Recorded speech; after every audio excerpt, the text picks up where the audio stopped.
Observe these two cells carefully. Can you figure out which organelle is common between these two cells? If you think it's these granule-like organelles that are common, then you are right. We call them ribosomes. And in this video, we learn all about them. Ribosomes are present in both prokaryotic and eukaryotic cells. In fact, it is also present within the matrix of mitochondria and the chloroplast. An organelle within an organelle. How cool is that? But do you actually know why the mitochondria and the chloroplast have their own ribosomes? It's actually hidden in their history. A long time ago, these organelles weren't organelles at all. They were free-living bacteria, prokaryotic cells with ribosomes. Some of them could make energy by breaking down food, just like the mitochondria do today. Others could make food using sunlight, just like the chloroplast. Eventually, these tiny bacteria got trapped inside bigger cells. And instead of being digested, they started living together. The smaller ones help the larger cell make energy or food. And in return, they got protection, right? And this partnership worked out so well that over time they became a permanent team.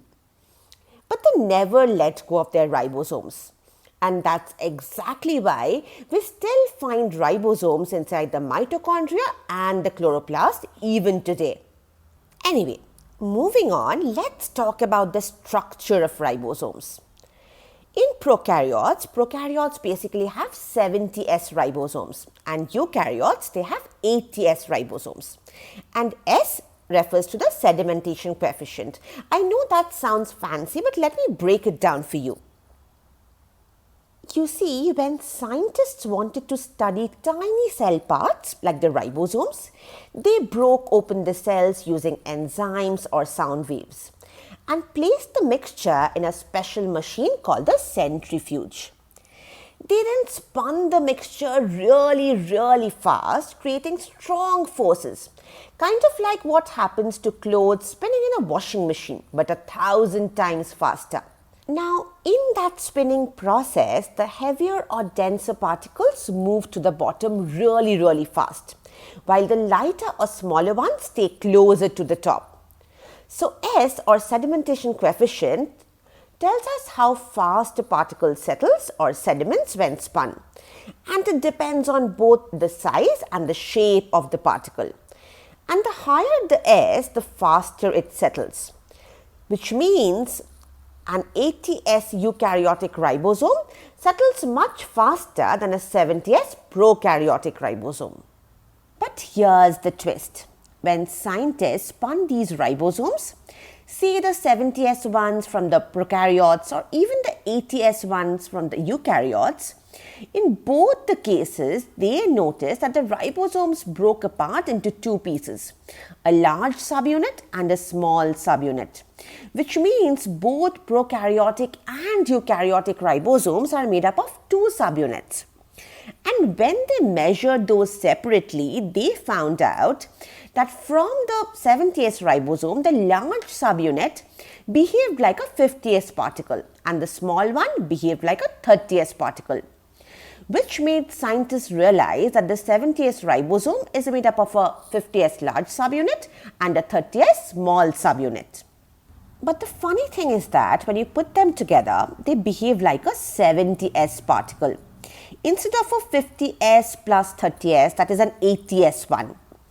Which means the 70S particle, the one that we get combining 50S plus 30S, sedimented faster than 30S and 50S individually, but much slower than 80S. This is because S, or the sedimentation coefficient, depends on size, shape, and how particles behave together in a spinning tube.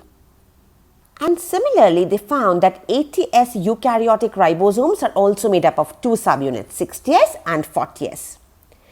Okay, so that's it about the structure of ribosomes.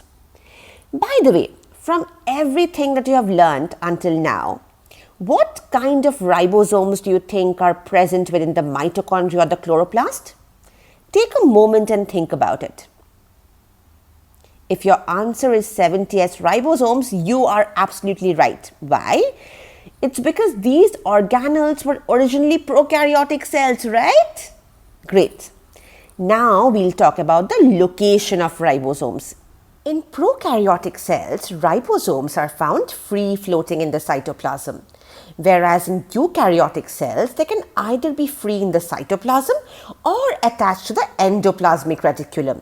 When attached to the endoplasmic reticulum, it gives ER its rough ribosome-studded surface, and that is why we call the ribosome-studded ER the rough ER, or the rough endoplasmic reticulum. Now, coming to their function, ribosomes are the protein factories of the cell. And proteins, well, they run everything. They form enzymes that digest our food. They make pigments that carry oxygen in our blood. They make up hormones like insulin. And they even decide traits like our hair type, eye color, and blood group. So it's no exaggeration to say that life runs on proteins. And guess who makes those proteins? The ribosomes. Now, inside the mitochondria, ribosomes make protein that are used for aerobic respiration. And inside the chloroplast, they make proteins needed for photosynthesis. So, without ribosomes, a cell couldn't survive, let alone function properly. So, that's it about ribosomes. Now, let's do a quick recap. Ribosomes are tiny granules made up of RNA and proteins. They are found in both prokaryotic and eukaryotic cells and inside the mitochondria and chloroplast. They consist of two subunits, one large subunit and one small subunit. And prokaryotes have 70s ribosomes, whereas eukaryotes, they have 80s ribosomes. Ribosomes may float freely in the cytoplasm or attach themselves to the rough endoplasmic reticulum. And their main job is to make proteins, which are the building blocks of life.